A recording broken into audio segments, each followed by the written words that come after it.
विधान सभा हल्का फलौर तो कांग्रेस के युवा आगू ते कांग्रेसी उम्मीदवार चौधरी बिक्रमजीत ने की इलैक्शन कैंपेन ते जीत दसी कि ज्यों ही 2022 ਦੀਆਂ ਚੋਣਾਂ ਦਾ ਬਿਗਲ ਵੱਜਾ ਹੈ ਉਦੋਂ ਤੋਂ ਹੀ ਹਰ ਇੱਕ ਪਾਰਟੀ ਦੇ ਨੁਮਾਇੰਦਿਆਂ ਨੇ ਆਪੋ ਆਪਣੇ ਵਰਕਰਾਂ ਨਾਲ ਰਾਬਤਾ ਕਾਇਮ ਕਰਨਾ ਸ਼ੁਰੂ ਕੀਤਾ ਹੈ ਤੇ ਉਸੇ ਲੜੀ ਦੇ ਤਹਿਤ ਵਿਧਾਨ ਸਭਾ ਹਲਕਾ ਫਿਲੌਰ ਤੋਂ ਕਾਂਗਰਸ ਦੇ ਯੁਵਾ ਆਗੂ ਤੇ ਕਾਂਗਰਸੀ ਉਮੀਦਵਾਰ ਚੌਧਰੀ ਬਿਕਰਮਜੀਤ ਨੇ ਪਿੰਡ ਜਾ ਕੇ ਆਪਣੇ ਕਾਂਗਰਸੀ ਵਰਕਰਾਂ ਤੇ ਸਮਰਥਕਾਂ ਨਾਲ ਰਾਬਤਾ ਕਾਇਮ ਕਰਨਾ ਸ਼ੁਰੂ ਕੀਤਾ ਹੈ ਤੇ ਅੱਜ ਪਿੰਡ ਰਾਏਪੁਰ ਰਾਈਆਂ ਵਿਖੇ ਬੋਲਦਿਆਂ ਚੌਧਰੀ ਬਿਕਰਮਜੀਤ ਨੇ ਕਿਹਾ ਹੈ ਕਿ 3 ਮਹੀਨੇ 11 ਦਿਨ ਦੀ ਚਰਨਜੀਤ ਚੰਨੀ ਦੀ ਸਰਕਾਰ ਨੇ ਇੱਕ ਅਹਿਮ ਫੈਸਲੇ ਲੈਂਦੇ ਹੋਇਆ ਵਾਅਦਿਆਂ ਨੂੰ ਪੂਰੇ ਕੀਤਾ ਤੇ ਪੰਜਾਬ ਦੀਆਂ ਜੋ ਪਿੰਡਾਂ ਵਿੱਚ ਵਿਕਾਸ ਕਾਰਜ ਅਧੂਰੇ ਪਏ ਸੀ ਉਹਨਾਂ ਨੂੰ ਪੂਰਾ ਕਰਨ ਵਿੱਚ ਇੱਕ ਅਹਿਮ ਰੋਲ ਨਿਭਾਇਆ ਅਤੇ ਕਰੋੜਾਂ ਰੁਪਏ ਦੀਆਂ ਪਿੰਡਾਂ ਨੂੰ ਗ੍ਰਾਂਟਾਂ ਦਿੱਤੀਆਂ ਤੇ ਉਹਨਾਂ ਨੇ ਕਿਹਾ ਹੈ ਕਿ ਮੈਂ ਤੁਹਾਡੇ ਤੋਂ ਆਸ ਕਰਦਾ ਹਾਂ ਕਿ ਆਉਣ ਵਾਲੀ 20 ਫਰਵਰੀ ਨੂੰ ਤੁਸੀਂ ਵੱਧ ਤੋਂ ਵੱਧ ਵੋਟਾਂ ਪਾ ਕੇ ਮੈਨੂੰ ਇੱਥੋਂ ਜਿਤਾ ਕੇ ਵਿਧਾਨ ਸਭਾ ਵਿੱਚ ਭੇਜੋ ਤਾਂ ਮੈਂ ਦੁਬਾਰਾ ਫਿਰ ਆਪਣੇ ਹਲਕੇ ਦੇ ਵਿਕਾਸ ਲਈ ਜਦੋਜਹਿਦ ਕਰਾਂ ਤੇ ਇੱਕ ਵਧੀਆ ਤਰੀਕੇ ਨਾਲ ਆਪਣੇ ਹਲਕੇ ਦਾ ਵਿਕਾਸ ਕਰ ਸਕਾਂ। ਉਹਨੇ ਕਿਹਾ ਕਿ ਜੇਕਰ ਤੁਸੀਂ ਸਾਨੂੰ ਦੁਬਾਰਾ ਫਿਰ 20 ਫਰਵਰੀ ਨੂੰ ਵੋਟਾਂ ਪਾ ਕੇ ਵਿਧਾਨ ਸਭਾ 'ਚ ਭੇਜਦੇ ਹੋ ਤਾਂ ਦੁਬਾਰਾ ਫਿਰ ਚਰਨਜੀਤ ਚੰਨੀ ਦੀ ਸਰਕਾਰ ਬਣੇਗੀ ਜੋ ਕਿ ਪੰਜਾਬ ਦੇ ਲੋਕਾਂ ਲਈ ਇੱਕ ਵਧੀਆ ਲਾਹੇਵੰਦ ਸਾਬਤ ਹੋਏਗੀ। ਸਰਪੰਚ ਸਾਹਿਬ ਸਾਰੇ ਪੰਚਾਇਤ ਦੇ ਮੈਂਬਰ ਸਾਹਿਬਾਨ ਕਾਂਗਰਸ ਪਾਰਟੀ ਤੇ ਸਾਡੇ ਵਰਕਰ ਲੀਡਰ ਅੱਜ ਤੁਸੀਂ ਕਾਂਗਰਸ ਪਾਰਟੀ ਦੀ ਇਸ ਚੋਣ ਮੀਟਿੰਗ 'ਚ ਮੈਨੂੰ ਬੁਲਾਇਆ ਔਰ ਸਾਡੀ ਪਾਰਟੀ ਦੇ ਪਿਛਲੇ 5 ਸਾਲ ਦੇ ਕੀਤੇ ਹੋਏ ਕੰਮਾਂ ਦਾ ਜੋ ਮੈਂ ਰਿਪੋਰਟ ਕਾਰਡ ਨਾਲ ਲੈ ਕੇ ਆਇਆ। ਹੈਲੋ, ਮੈਂ ਤੁਹਾਨੂੰ ਦੱਸਣਾ ਚਾਹੁੰਦਾ ਹਾਂ ਕਿ ਪਿਛਲੇ 5 ਸਾਲ ਦੇ ਵਿੱਚ ਆਪਣੇ ਪਿੰਡ ਨੂੰ ਤਕਰੀਬਨ 55,85,216 ਰੁਪਏ ਅਸੀਂ ਗ੍ਰਾਂਟ ਵਾਸਤੇ ਵੱਖ-ਵੱਖ ਕੰਮਾਂ ਲਈ ਲਿਆ ਕੇ ਦਿੱਤੇ ਔਰ ਕੋਸ਼ਿਸ਼ ਕੀਤੀ ਹੈ ਕਿ ਇਸ ਪਿੰਡ ਦੇ ਹਰ ਕੋਨੇ ਨੂੰ ਅਸੀਂ ਡਿਵੈਲਪ ਕਰ ਸਕੀਏ। ਮਾਨਯੋਗ ਮੁੱਖ ਮੰਤਰੀ ਪੰਜਾਬ ਸਰਦਾਰ ਚਰਨਜੀਤ ਸਿੰਘ ਚੰਨੀ ਜੀ ਉਹਨਾਂ ਦਾ ਵੀ ਬਹੁਤ ਧੰਨਵਾਦ ਹੈ ਕਿ ਜਿਹੜਾ ਪਿਛਲੇ ਮਹੀਨੇ ਉਹਨਾਂ ਨੇ ਮੈਨੂੰ 15 ਕਰੋੜ ਰੁਪਈਆ ਫਲੌਰ ਇਲਾਕੇ ਦੇ ਬਿਹਤਰੀ ਵਾਸਤੇ ਦਿੱਤਾ। ਉਹਨਾਂ 15 ਕਰੋੜ ਰੁਪਏ ਚੋਂ ਤੁਹਾਨੂੰ ਵੀ ਮੈਂ 21 ਲੱਖ ਰੁਪਏ ਦੀ ਗ੍ਰਾਂਟ ਭੇਜੀ। 21 ਲੱਖ ਗ੍ਰਾਂਟ ਦੇ ਵਿੱਚ ਇਹ ਇੰਟਰਲੌਕ ਵਾਸਤੇ ਤੁਸੀਂ ਪੈਸੇ ਮੰਗੇ ਸੀ, 15 ਲੱਖ ਉਹਦੇ ਲਏ। एक कॉलोनी के नाल कोई दीवार खड़ी करनी सी, 5 लाख ਉਹਦੇ ਲਏ और मानयोग मैंबर पार्लीमेंट चौधरी साहब ਵੱਲੋਂ ਪਿੰਡ ਦੇ ਨੌਜਵਾਨਾਂ ਲਈ ਜਿਮ ਵਾਸਤੇ 1 ਲੱਖ ਰੁਪਏ। ਜਿਸ ਤਰ੍ਹਾਂ ਤੁਹਾਡੇ ਪਿੰਡ ਨੂੰ 55,85,000 ਆਇਆ, ਇਸੇ ਤਰ੍ਹਾਂ ਆਪਣੇ ਇਲਾਕੇ ਦੇ 140 ਪਿੰਡ और 2 ਸ਼ਹਿਰਾਂ ਨੂੰ ਮਿਲਾ ਕੇ ਆਪਣੀ ਰਕਮ तकरीबन 300 करोड़ रुपए बनती और मैं समझदा है कि ये इन्नी वड्डी रकम, इन्नी वड्डी डिवेलपमेंट फंड अज तक किसी भी सरकार दे विच कोई लिया नहीं सकिया। अज पंजाब दे विच कांग्रेस पार्टी दे कीते हुए पिछले 5 सालां दे कामां दी चर्चा है। अज पंजाब दे नहीं और केवल ਫਲੌਰ ਦੇ ਨਹੀਂ, ਪੰਜਾਬ ਦੇ ਹਰ ਹਲਕੇ ਦੇ ਵਿੱਚ ਕਾਂਗਰਸ ਪਾਰਟੀ ਨੇ ਜੋ ਸਰਬਪੱਖੀ ਵਿਕਾਸ ਕੀਤਾ, ਹਰ ਵਰਗ ਨੂੰ ਅੱਗੇ ਲਿਜਾਣ ਦਾ ਕੰਮ ਕੀਤਾ, ਉਸ ਦੀ ਚਰਚਾ ਹੋ ਰਹੀ। ਜੇ ਮੈਂ ਕਰਾਂ ਕਿਸਾਨਾਂ ਦੀ ਗੱਲ ਤਾਂ ਸਾਡੇ ਫਲੌਰ ਹਲਕੇ ਦੇ ਤਕਰੀਬਨ 6033 ਕਿਸਾਨਾਂ ਦਾ 57.5 ਕਰੋੜ ਰੁਪਇਆ ਸਾਡੀ ਪਾਰਟੀ ਨੇ ਮਾਫ ਕੀਤਾ। ਜੇ ਮੈਂ ਕਰਾਂ ਆਪਣੇ ਗਰੀਬ ਸਾਡੇ ਦਲਿਤ ਭਾਈਚਾਰੇ ਦੇ ਜਿਹੜੇ ਸਾਥੀ ਜਿਨ੍ਹਾਂ ਨੇ ਕੋਆਪਰੇਟਿਵ ਸੁਸਾਇਟੀਆਂ ਤੋਂ ਲੋਨ ਲਏ ਤਾਂ ਸਾਡੇ ਇਲਾਕੇ 'ਚ 6000 ਤੋਂ ਵੱਧ ਐਸੇ ਸਾਥੀਆਂ ਦਾ 11.5 ਕਰੋੜ ਰੁਪਇਆ ਸਾਡੀ ਚੰਨੀ ਸਰਕਾਰ ਨੇ ਮਾਫ ਕੀਤਾ। ਔਰ ਜਿਹੜੀਆਂ ਕੁਝ ਕੋਆਪਰੇਟਿਵ ਸੁਸਾਇਟੀਆਂ ਜਿਹੜੀ ਕਿ ਸੈਲਫ ਫਾਈਨੈਂਸ ਕੋਆਪਰੇਟਿਵ ਸੁਸਾਇਟੀਆਂ ਸੀ ਉਹਨਾਂ ਦਾ ਪਹਿਲੀ ਕਿਸ਼ਤ ਦੇ ਵਿੱਚ ਉਹ ਕਰਜ਼ਾ ਮਾਫ ਨਹੀਂ ਹੋਇਆ। पर जदों असी अपने मानयोग मुख मंत्री साहब नूं 19 दसंबर नूं जलंधर विखे बेनती की और उन्होंने साडी बेनती नूं मनदे हुए ਉਹਨਾਂ ਕੋਆਪਰੇਟਿਵ ਸੁਸਾਇਟੀਆਂ ਦੇ ਵੀ ਕਰਜ਼ੇ ਮਾਫ ਕਰਨ ਦਾ ਐਲਾਨ ਕੀਤਾ, ਕੈਬਨਿਟ 'ਚ ਪਾਸ ਕੀਤਾ ਔਰ ਜਿਹਦੀ ਕੀ ਰਕਮ ਤਕਰੀਬਨ 6 ਕਰੋੜ ਰੁਪਈਆ ਫਲੌਰ ਹਲਕੇ ਨੂੰ ਆਉਣੀ ਆ, ਉਹਦੇ ਲਈ ਵੀ ਮੈਂ ਉਹਨਾਂ ਦਾ ਧੰਨਵਾਦ ਕਰਦਾ ਹਾਂ। ਤਾਂ ਪਿਆਰੇ ਸਾਥੀਓ, ਆ ਸਾਡੇ ਬਜ਼ੁਰਗ ਬੈਠੇ ਨੇ, ਸਾਡੀ ਪਾਰਟੀ ਨੇ 500 ਰੁਪਏ ਤੋਂ 1500 ਰੁਪਇਆ ਪੈਨਸ਼ਨ ਕੀਤੀ। ਮੈਂ ਸਮਝਦਾ ਕਿ ਏਡਾ ਵੱਡਾ ਜਿਹੜਾ ਇਨਕਰੀਜ਼ बढ़ोतरी कांग्रेस पार्टी ही कर सकती है, कोई पार्टी नहीं कर सकती। आज साडे मुख्यमंत्री साहब ने ऐलान किया है कि पंजाब दे विच किसी भी गरीब का, चाहे वो किसी भी कम्यूनिटी का होवे, आज असीं पंजाब दे किसी भी ऐसे घर नूं कच्चा नहीं रहन देंगे जिहदी घर की छत चौंदी होए। बहुत बड़ा ऐलान साडे मुख्यमंत्री साहब ने किया, मैं उन्हां दा धन्नवाद करदा। ਅੱਜ ਪੰਜਾਬ ਦੇ ਵਿੱਚ ਸਭ ਤੋਂ ਸਸਤੀ ਬਿਜਲੀ, ਪੰਜਾਬ ਦੇ ਵਿੱਚ ਸਭ ਤੋਂ ਸਸਤਾ ਡੀਜ਼ਲ, ਅੱਜ ਜਿਹੜੇ ਸਾਡੇ ਪਿੰਡਾਂ ਦੇ ਟੈਂਕੀਆਂ ਦੇ ਪਾਣੀ ਦੇ ਬਿੱਲ ਮਾਫ, ਸਾਡੀ ਜਿਹੜੀ ਬਿਜਲੀ ਦੀ ਦਰ ਹੈ ਉਹ ਘਟਾਉਣ ਦਾ ਜਿਹੜਾ 3 ਰੁਪਏ ਕੰਮ ਕੀਤਾ ਔਰ 2 ਕਿਲੋਵਾਟ ਤੱਕ ਜਿਹੜੇ ਫ੍ਰੀ ਕਰੈਕਸ਼ਨ ਕਿਸਾਨਾਂ ਦੇ ਫ੍ਰੀ ਬਿਜਲੀ ਦੇ ਕੰਮ, ਇੰਨੇ ਵੱਡੇ ਵੱਡੇ ਕੰਮ ਸਾਡੀ ਪਾਰਟੀ ਨੇ ਕੀਤੇ। ਅੱਜ ਲੋੜ ਹੈ ਕਿ ਆਪਾਂ ਇਹਨਾਂ ਕੰਮਾਂ ਨੂੰ ਦੇਖਦੇ ਹੋਏ पंजाब दे विच मुड़ के कांग्रेस की सरकार ले गई, चन्नी की सरकार ले। मेरे प्यारे साथियों, 20 तरीक को तुसी फैसला जिहड़ा करना है वो कल्ला विधान सभा हल्का फलौर का फैसला नहीं होना। ये फैसले दे नाल तुसी आउण वाली 2022 की जिहड़ी सरकार है वो बनाउणी है और उहदा जिहड़ा मुख्यमंत्री है वो तुसी नवां बनाउणा है। तुसी 10 साल 5 बारी पहला मुख्यमंत्री बने प्रकाश सिंह बादल जी, उन्होंने पिछले 10 साल सुखबीर बादल का जिहड़ा काला राज है, जिस राज दे विच गुरु ग्रंथ साहब की बेअदबी हुई, जिस राज दे विच कर कर नशा पहुंचण का काम कराया उन्होंने, ओदी सजा उन्होंने मिली और 2017 च 103 सीटां 117 सीटां चो हारे। और अज मैनू पूर्ण यकीन है जिहड़ा अकाली दल ने मोदी दे नाल रल के जिहड़े पंजाब दे देश दे किसानां ते अत्याचार कीता, 1 साल सड़कां ते साडे किसान वीर अपनी लड़ाई लड़ते रहे। अज मैनूं नहीं लगदा कोई किसान पंजाब दा अकाली दल नूं वोट पाएगा। जिहड़ी पिछली बारी 14 सीटां आ गईयां, अज मैनूं नहीं लगदा इन्हां दीयां 4 सीटां भी आउणगीयां। मेरे प्यारे साथियों, जे कोई किसानां नाल खड़िया है तो कांग्रेस पार्टी है, जे कोई गरीबां नाल दलितां नाल खड़ा है तो कांग्रेस पार्टी।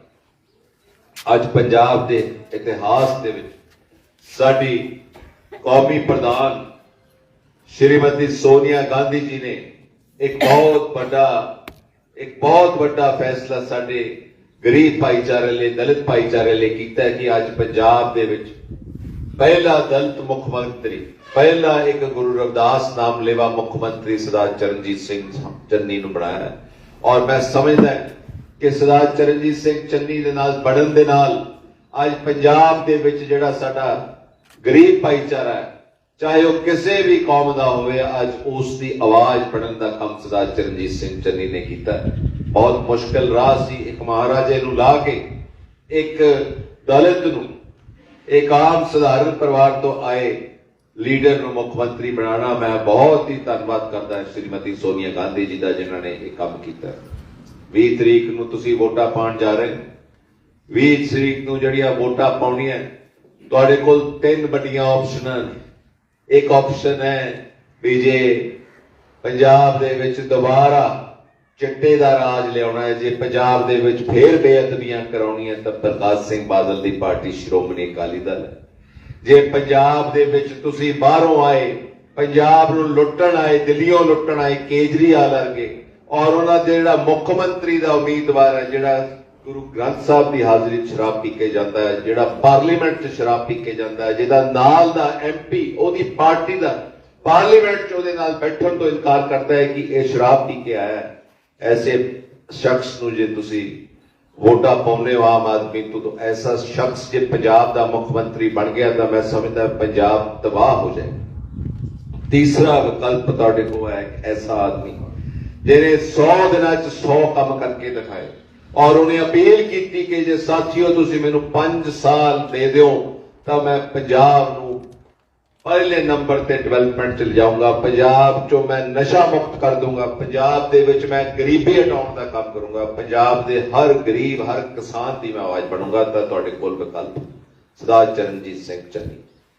तां मैं तां बेनती करना है, ਅਸੀਂ 1992 ਤੋਂ ਤੁਹਾਡੀ ਸੇਵਾ ਕਰ ਰਹੇ ਹਾਂ। ਇਲੈਕਸ਼ਨ ਜਿਤਾਉਂਦੇ ਹੋ ਤਾਂ ਵੀ ਇਲੈਕਸ਼ਨ ਹਰਾਉਂਦੇ ਹੋ ਤਾਂ। ਚੌਧਰੀ ਸੰਤੋਖ ਸਿੰਘ ਜੀ ਮੈਂਬਰ ਪਾਰਲੀਮੈਂਟ ਮੇਰੇ ਪਿਤਾ ਜੀ 1992 ਤੋਂ ਇੱਥੋਂ ਲੜ ਰਹੇ। 2 ਵਾਰੀ ਮੈਂ ਇਲੈਕਸ਼ਨ ਲੜ ਚੁੱਕਾ ਹਾਂ। ਪਿਛਲਾ ਇਲੈਕਸ਼ਨ ਆਪਾਂ ਥੋੜੀਆਂ ਵੋਟਾਂ ਨਾਲ ਰਹਿ ਗਏ। ਤੁਸੀਂ ਮੈਨੂੰ ਪਿਛਲੇ ਇਲੈਕਸ਼ਨ 'ਚ ਵੀ ਆਪਣੇ ਪਿੰਡੋਂ ਜਿਤਾ ਕੇ ਭੇਜਿਆ, ਪਰ ਕਿਉਂਕਿ ਆਪਣੇ ਇਲੈਕਸ਼ਨ ਦੇ ਵਿੱਚ ਵੋਟਾਂ ਵੰਡ ਹੋ ਗਈ, ਬੀਐਸਪੀ ਨੂੰ ਪੈ ਗਈਆਂ, ਆਮ ਆਦਮੀ ਨੂੰ ਪੈ ਗਈਆਂ, ਇਸ ਕਰਕੇ ਫਲੌਰ ਦੇ ਵਿੱਚ ਅਕਾਲੀਆਂ ਦਾ ਦਾਅ ਲੱਗਾ। ਅੱਜ ਮੈਂ ਅਪੀਲ ਕਰਦਾ ਖਾਸ ਤੌਰ ਕਰਕੇ ਉਹ ਸਾਡੇ ਭਾਈ ਜਿਹੜੇ ਭੈਣਾਂ ਸਾਡੀਆਂ ਜਿਹੜੀਆਂ ਬਹੁਜਨ ਸਮਾਜ ਨਾਲ ਜੁੜੀਆਂ ਸੀ, ਜਿਹੜੀਆਂ ਬਹੁਜਨ ਸਮਾਜ ਪਾਰਟੀ ਨਾਲ ਜਿਨ੍ਹਾਂ ਨੇ ਕੰਮ ਕੀਤਾ, ਉਹਨਾਂ ਨਾਲ ਜੋ ਵਿਸ਼ਵਾਸਘਾਤ ਹੋਇਆ ਹੈ, ਉਹਨਾਂ ਨੂੰ ਮੈਂ ਅਪੀਲ ਕਰਦਾ ਕਿ ਆਓ ਅੱਜ ਆਪਾਂ ਇਕੱਠੇ ਹੋਈਏ ਔਰ ਸਰਦਾਰ ਚਰਨਜੀਤ ਸਿੰਘ ਚੰਨੀ ਨੂੰ ਦੁਬਾਰਾ ਮੁੱਖ ਮੰਤਰੀ ਬਣਾਈਏ। ਅੱਜ ਬਹੁਤ ਵੱਡਾ ਨਾਇਨਸਾਫੀ ਇਹਨਾਂ ਨਾਲ ਹੋਈ ਹੈ, ਕਿਉਂਕਿ ਲੰਬਾ ਅਰਸਾ ਇਹਨਾਂ ਨੇ ਬਹੁਜਨ ਸਮਾਜ ਪਾਰਟੀ ਦਾ ਝੰਡਾ ਬੁਲੰਦ ਕਰਨ ਦਾ ਕੰਮ ਕੀਤਾ, ਪਰ ਅੱਜ ਜਦੋਂ ਇਹ ਜਿਹੜਾ ਇਹ ਸਮਝੌਤਾ ਹੋਇਆ, ਮੈਨੂੰ ਹੈਰਾਨਗੀ ਹੈ ਕਿ ਇਹ ਸਮਝੌਤਾ ਕਿਵੇਂ ਹੋਇਆ, ਕਿਉਂਕਿ ਇਹ ਬਾਦਲ ਉਹੀ ਹੈ, ਇਹ ਪਾਰਟੀ ਸ਼੍ਰੋਮਣੀ ਅਕਾਲੀ ਦਲ ਉਹੀ ਹੈ ਜਿਹੜੀ ਬਾਬਾ ਸਾਹਿਬ B.R. ਅੰਬੇਦਕਰ ਸਾਹਿਬ ਦਾ ਬਣਾਇਆ ਸੰਵਿਧਾਨ ਨੂੰ ਅੱਗ ਲਾਉਂਦੇ ਸੀ, ਉਹਦੇ ਟੁਕੜੇ ਟੁਕੜੇ ਕਰਕੇ ਦੇਸ਼ ਦੀ ਪਾਰਲੀਮੈਂਟ ਦੇ ਬਾਹਰ ਸੁੱਟਦੇ ਸੀ। ਅੱਜ ਉਹੀ ਲੋਕ ਬਾਬਾ ਸਾਹਿਬ ਦਾ ਨਾਰਾ ਲਾ ਕੇ ਭਾਸ਼ਣ ਸ਼ੁਰੂ ਕਰਨ ਲੱਗੇ ਨੇ। ਇਹਨਾਂ ਤੋਂ ਬਚਣ ਦੀ ਲੋੜ ਹੈ। ਜਦੋਂ ਮੋਦੀ ਨਾਲ ਯਾਰੀ ਸੀ, ਜਦੋਂ ਮੋਦੀ ਨੇ ਨਾਲ ਇੰਨੇ ਸਾਲ ਰਾਜ ਕੀਤਾ, ਪੰਜਾਬ ਵਿੱਚ 10 ਸਾਲ ਰਾਜ ਕੀਤਾ, ਦੇਸ਼ ਦੇ ਵਿੱਚ 7 ਸਾਲ ਇਹਨਾਂ ਦੀ ਜਿਹੜੀ ਬਾਦਲ ਪਰਿਵਾਰ ਦੀ ਬਹੂ ਹੈ ਜਿਹੜੀ ਬੀਬਾ ਹਰਸਿਮਰਤ ਕੌਰ, ਉਹ ਮੰਤਰੀ ਰਹੀ। ਮੰਤਰੀ ਰਹਿੰਦੇ ਹੋਏ ਉਹਨੇ ਕਾਲੇ ਕਾਨੂੰਨ ਬਣਨ ਤੇ ਆਪਣੀ ਮੋਹਰ ਲਾਈ ਔਰ ਬਾਅਦ ਚੋਂ ਜਸਟੀਫਾਈ ਕੀਤਾ। ਅੱਜ ਮੈਨੂੰ ਪੂਰਨ ਯਕੀਨ ਹੈ ਕਿ ਪੰਜਾਬ ਦਾ ਕਿਸਾਨ ਉਹਨਾਂ ਦੀ ਅਸਲੀਅਤ ਜਾਣਦਾ। ਇਸ ਕਰਕੇ ਬੇਨਤੀ ਕਰਦਾ ਹੈ ਸਾਥੀ, ਆਓ ਅੱਜ ਇਕੱਠੇ ਹੋਈਏ, ਆਓ ਅੱਜ ਪੰਜਾਬ ਨੂੰ ਅੱਗੇ ਲਿਜਾਣ ਵਾਸਤੇ ਸਰਦਾਰ ਚਰਨਜੀਤ ਸਿੰਘ ਚੰਨੀ ਨੂੰ ਅੱਜ ਕਾਂਗਰਸ ਦੀ ਸਰਕਾਰ ਦੁਬਾਰਾ ਬਣਾਈਏ। ਆਓ ਅੱਜ ਇਕੱਠੇ ਹੋਈਏ ਕਿ ਪੰਜਾਬ ਦੀ ਨੌਜਵਾਨ ਪੀੜ੍ਹੀ ਨੂੰ ਬਚਾਉਣਾ ਹੈ। ਆਓ ਅੱਜ ਇਕੱਠੇ ਹੋਈਏ ਕਿ ਪੰਜਾਬ ਦੇ ਸਾਡੇ ਦਲਿਤ ਨੂੰ ਆਪਾਂ ਅੱਗੇ ਲੈ ਕੇ ਜਾਣਾ। ਚੰਨੀ ਸਾਹਿਬ ਨੂੰ 100 ਦਿਨ ਮਿਲੇ। ਸਾਡੀ ਗੁਰੂ ਰਵਿਦਾਸ ਮਹਾਰਾਜ ਦੇ ਨਾਮ ਤੇ ਉਹਨਾਂ ਨੇ ਬੱਲਾ ਡੇਰੇ ਵਿਖੇ ਜਾ ਕੇ 1 ਕਰੋੜ ਰੁਪਏ ਦੀ ਗ੍ਰਾਂਟ ਦਿੱਤੀ, 25 ਕਰੋੜ ਦਾ ਨਾਲ ਚੈੱਕ ਲੈ ਕੇ ਗਏ। ਮੈਂ ਸਮਝਦਾ ਕਿ ਪਹਿਲੀ ਵਾਰੀ ਹੋਇਆ ਹੈ ਪੰਜਾਬ ਦੇ ਇਤਿਹਾਸ ਵਿੱਚ ਕਿਸੇ ਮੁੱਖ ਮੰਤਰੀ ਨੇ ਗੁਰੂਆਂ ਦੇ ਵਾਸਤੇ, ਗੁਰੂਆਂ ਦੀ ਜਿਹੜੀ ਹਿਸਟਰੀ ਹੈ, ਗੁਰੂਆਂ ਦੀ ਜਿਹੜੀ ਆਈਡੀਓਲੋਜੀ ਹੈ, ਉਹਨਾਂ ਦੇ ਜਿਹੜੇ ਸਾਨੂੰ ਮਾਰਗਦਰਸ਼ਕ ਹੈ, ਉਹਨੂੰ ਦਿਖਾਉਣ ਵਾਸਤੇ ਐਡਾ ਦੇ ਵੱਡੇ ਵੱਡੇ ਉਪਰਾਲੇ ਕੀਤੇ ਹੈ। ਤਾਂ ਮੈਂ ਹੱਥ ਜੋੜ ਕੇ ਬੇਨਤੀ ਕਰਦਾ ਹਾਂ, ਆਓ ਸਾਥੀਓ ਅੱਜ ਇਕੱਠੇ ਹੋਈਏ ਔਰ ਕਾਂਗਰਸ ਪਾਰਟੀ ਨੂੰ ਜਿਤਾਈਏ। ਔਰ ਜਿਹੜੇ ਆ ਦਲ ਬਦਲੂ ਨੇ, ਜਿਹੜੇ BSP ਤੋਂ ਆਪਣਾ ਨਾਮ ਬਣਾਉਂਦੇ ਨੇ ਫਿਰ ਅਕਾਲੀ ਦਲ 'ਚ ਚੱਲ ਜਾਂਦੇ ਨੇ। ਪਿਛਲੀ ਵਾਰ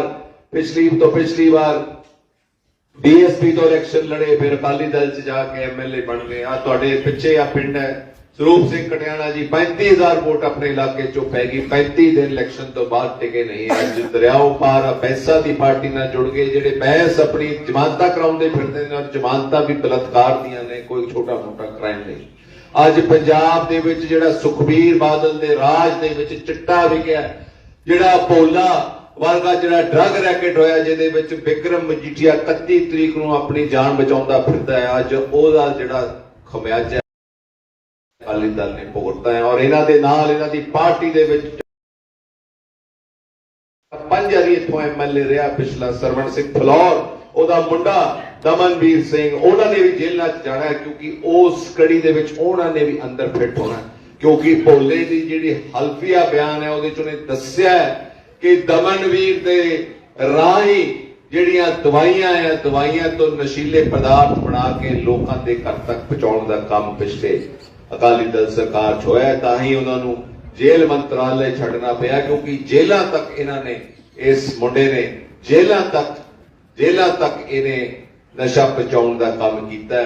ਅੱਜ ਇਹਨਾਂ ਦੀਆਂ ਜਿਹੜੀਆਂ ਕਾਲੇ ਕੰਮਾਂ ਦੇ ਨਾਲ ਜਿਹੜੀਆਂ ਚਿੱਟਾ ਵੇਚ ਕੇ ਇਹਨਾਂ ਨੇ ਜਾਇਦਾਦਾਂ ਬਣਾਈਆਂ ਸੀ, ਅੱਜ ED ਦੇ ਕੋਲ ਉਹ ਜ਼ਬਤ ਨੇ। ਇਸ ਕਰਕੇ ਅੱਜ ਇਹਨਾਂ ਨੇ ਮੋਦੀ ਦੀ ਜਾ ਕੇ ਗੋਦੀ 'ਚ ਬੈਠਣ ਦਾ ਕੰਮ ਕੀਤਾ ਹੈ। ਅੱਜ ਮੋਦੀ ਦਾ ਜਿਹੜਾ ਸੰਗਠਨ ਹੈ, ਜਿਹੜਾ ਮੋਦੀ ਦਾ ਜਿਹੜੀ ਪਾਰਟੀ ਹੈ, ਉਹਦੀ ਢੀਂਡਸਾ ਪਾਰਟੀ ਨਾਲ ਜਿਹੜਾ ਹੱਥ ਜੁੜਿਆ ਆਪਣੀ ਜਾਨ ਬਚਾਉਣ ਨੂੰ, ਅੱਜ ਇਹ ਮੋਦੀ ਕੋਲ ਗਿਆ। ਪਰ ਮੈਂ ਤੁਹਾਨੂੰ ਅੱਜ ਇਹ ਵਿਸ਼ਵਾਸ ਨਾਲ ਕਹਿਣਾ, जिस दिन कांग्रेस पार्टी की सरकार बन गई, जिस दिन सरदार चरणजीत सिंह चन्नी दोबारा मुख्यमंत्री बन गए, सरवण सिंह फलौर और इहदा मुंडा ਜੇਲ੍ਹ ਦੀ ਹਿਰਾਸਤ 'ਚ ਹੋਏਗਾ, ਇਹ ਜੇਲ੍ਹ 'ਚ ਚੱਕੀ ਪੀਸਣਗੇ ਕਿਉਂਕਿ ਇਹਨਾਂ ਨੇ ਪੰਜਾਬ ਦੇ ਨੌਜਵਾਨ ਨੂੰ ਨਸ਼ਾ ਵੇਚਿਆ ਹੈ, ਪੰਜਾਬ ਦੀ ਨੌਜਵਾਨ ਪੀੜ੍ਹੀ ਨੂੰ ਇਹਨਾਂ ਨੇ ਦਲਦਲ ਵਿੱਚ ਧਕੇਲਿਆ ਹੈ। ਇਹ ਤਾਂ ਸਾਡੀ ਕਾਂਗਰਸ ਪਾਰਟੀ ਦੀ ਕਿਸਮਤ ਮਾੜੀ ਸੀ ਕਿ ਪਿਛਲੇ 5 ਸਾਲ ਪਹਿਲਾਂ ਜਿਹੜਾ ਸਾਡਾ ਸੂਬਾ ਪ੍ਰਧਾਨ ਸੀ ਕੈਪਟਨ ਅਮਰਿੰਦਰ ਸਿੰਘ, ਉਹਨਾਂ ਦੇ ਇਹਦੇ ਨਾਲ ਕਿਉਂਕਿ ਅਕਾਲੀ ਦਲ 'ਚ ਇਕੱਠੇ ਰਹੇ, ਇਹਨਾਂ ਦੇ ਸੰਬੰਧ ਸੀ, ਇਹ ਅਕਾਲੀ ਦਲ 'ਚੋਂ ਇਹ ਲੈ ਕੇ ਆਇਆ। ਪਰ ਇਹ ਆਇਆ ਸਿਰਫ ਇਸ ਗੱਲ ਕਰਕੇ ਸੀ ਕਿਉਂਕਿ ਉਸ ਵੇਲੇ ਵੀ ਕਾਂਗਰਸ ਪਾਰਟੀ ਦਾ ਐਲਾਨ ਸੀ ਕਿ ਜਿਹੜਾ ਪੰਜਾਬ ਦੀ ਨੌਜਵਾਨ ਪੀੜ੍ਹੀ ਨੂੰ ਜਿਨ੍ਹਾਂ ਨੇ ਖਤਮ ਕੀਤਾ, ਜਿਨ੍ਹਾਂ ਨੂੰ ਨਸ਼ੇ ਦੇ ਲੱਤ ਤੇ ਲਾਇਆ, ਉਹਨਾਂ ਨੂੰ ਜੇਲ੍ਹਾਂ 'ਚ ਭੇਜਣਾ ਹੈ। ਇਹ ਆਪਣੀ ਜਾਨ ਬਚਾਉਣ ਨੂੰ ਇਹਨਾਂ ਨੇ ਕਾਂਗਰਸ ਪਾਰਟੀ ਉਸ ਵੇਲੇ ਜੁਆਇਨ ਕੀਤੀ। ਔਰ ਮੈਨੂੰ ਦੁੱਖ ਹੈ ਕਿ ਉਸ ਵੇਲੇ ਦੇ ਮੁੱਖ ਮੰਤਰੀ ਕੈਪਟਨ ਅਮਰਿੰਦਰ ਸਿੰਘ ਜੀ ਨੇ ਜਿੱਥੇ ਬਿਕਰਮ ਮਜੀਠੀਏ ਨੂੰ ਬਚਾਉਣ ਦਾ ਕੰਮ ਕੀਤਾ, ਉੱਥੇ ਏਸੀ ਪਿਓ ਪੁੱਤ ਨੂੰ ਵੀ ਕੈਪਟਨ ਅਮਰਿੰਦਰ ਸਿੰਘ ਨੇ ਬਚਾਉਣ ਦਾ ਕੰਮ ਕੀਤਾ ਹੈ। ਪਰ ਅੱਜ ਮੈਂ ਤੁਹਾਨੂੰ ਵਿਸ਼ਵਾਸ ਦਵਾਉਣਾ ਕਿ ਜਿਸ ਦਿਨ ਕਾਂਗਰਸ ਦੀ ਸਰਕਾਰ ਦੁਆਰਾ ਬਣ ਗਈ, ਇਹ ਪੇ ਪੁੱਤ ਸਰਵਣ ਸਿੰਘ, ਇਹਦਾ ਮੁੰਡਾ ਬਿਕਰਮ ਮਜੀਠੀਆ, ਸੁਖਬੀਰ ਬਾਦਲ ਜੇਲ੍ਹ ਦੇ ਅੰਦਰ ਜਾਣਗੇ ਕਿਉਂਕਿ ਇਹਨਾਂ ਨੇ ਪੰਜਾਬ ਨੂੰ ਨਰਕ ਦੇ ਥਾਂ 'ਚ ਦਲਦਲ ਦੇ ਵਿੱਚ ਧਕੇਲਣ ਦਾ ਕੰਮ ਕੀਤਾ। ਮੇਰੇ ਪਿਆਰੇ ਸਾਥੀਓ, 20 ਤਰੀਕ ਬਹੁਤ ਦੂਰ ਨਹੀਂ, ਅੱਜ ਤੁਹਾਡੇ ਕੋਲ 20 ਦਿਨ ਰਹਿ ਗਏ ਨੇ।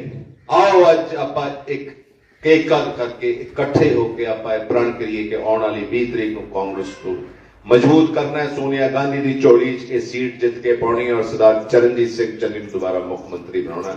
ਇਹਨਾਂ ਹੀ ਕਹਿੰਦਾ ਹੋਇਆ ਤੁਹਾਡਾ ਸਾਰਿਆਂ ਦਾ ਮੈਂ ਬਹੁਤ ਬਹੁਤ ਧੰਨਵਾਦ ਕਰਦਾ ਹਾਂ। ਜੈ ਹਿੰਦ।